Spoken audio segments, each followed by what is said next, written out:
আমি অন্তঃসত্ত্বা এই অবস্থায় রোজা রাখা কঠিন হবে কিনা, এই পরিস্থিতিতে কোনো ছাড় রয়েছে কি?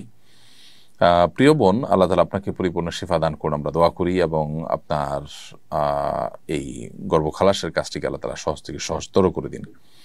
যদি অন্তঃসত্ত্বা অবস্থায় রোজা রাখলে আপনার দ্বারায় রোজা রাখাটা অসম্ভব হয়, অথবা গর্ভস্থ সন্তানের কোনো বড় ধরনের ক্ষতি হবে এরকম আশঙ্কা তৈরি হয়, তাহলে সেক্ষেত্রে আপনি ওই সময়গুলোতে রোজা না রেখে অন্য সময় রোজা রাখতে পারেন। কারণ আল্লাহ তাআলা বলেছেন, ফামান কানা মিনকুম মারিদান আও আলা সাফারিন ফাইদ্দাতুম মিন আইয়ামিন উখর, তোমাদের কেউ যদি অসুস্থ হয় অথবা সফরে থাকে তাহলে সে অন্য সময় রোজা রেখে দিলে চলবে। কিন্তু এটা হলো তখন যদি অসুস্থ হন আপনি, যে অন্তঃসত্ত্বা অবস্থায় আপনি রোজা রাখলে আপনি এত অসুস্থ হয়ে পড়বেন যে আপনার শয্যাশায়ী হতে হবে অথবা গর্ভস্থ সন্তানের বড় কোনো ক্ষতি হবে, তাহলে সেক্ষেত্রে এটা আপনি করতে পারেন। কিন্তু সামান্য একটু অসুখ হলে আমরা অনেকেই মনে করি যে রোজা রাখা না রাখার স্কোপ আছে।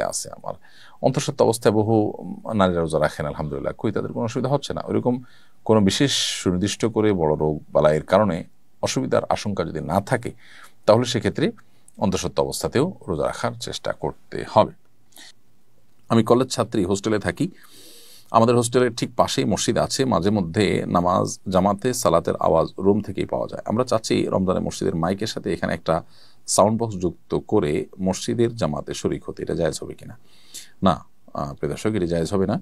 মসজিদের পার্শ্ববর্তী বিল্ডিং থেকে মসজিদে যদি আপনি জামাতে শরিক হন, এখানে বিচ্ছিন্নতা আছে, কারণ দুইটা ভবন আলাদা।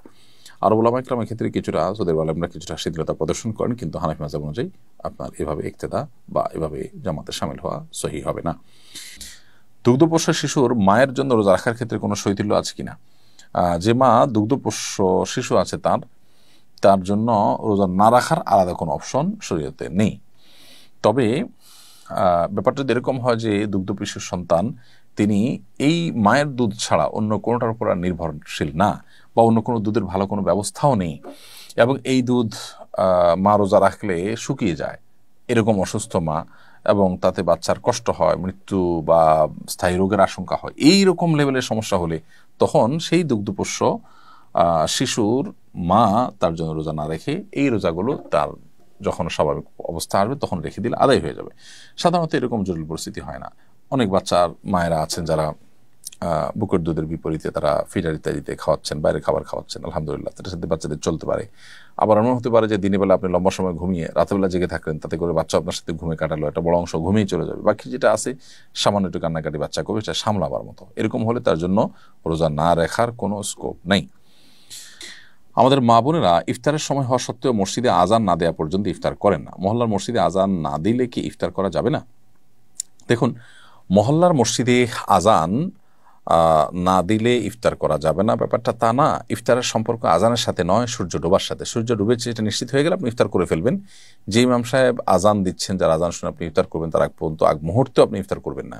ওই মুয়াজ্জিন সাহেব বা ইমাম সাহেব নিজে তো আগে সূর্য ডুবার পরে কিছু মুখে দিয়ে তারপর আজান দেন, তাহলে আপনার আগে তিনি ইফতার করেছেন, আপনি কেন ইফতার পরে করবেন? নবী করিম সাল্লাল্লাহু আলাইহি ওয়াসাল্লাম বলেছেন, এই উম্মত ততদিন পর্যন্ত কল্যাণের মধ্যে থাকবে মা আজ্জাল ফুতুর ও আখারুস সুহুর, যতদিন তারা ইফতার তাড়াতাড়ি করবে এবং সাহারি দেরিতে করবে, ততদিন পর্যন্ত তারা কল্যাণের মধ্যে থাকবে। বিধায় সময় হওয়ার পর ইফতার তাড়াতাড়ি করে ফেলা উচিত, বিলম্ব করা উচিত না, নামাজ আজানের জন্য অপেক্ষা করা উচিত না, যদি সূর্য ডোবাটা নিশ্চিত হয়ে যায়।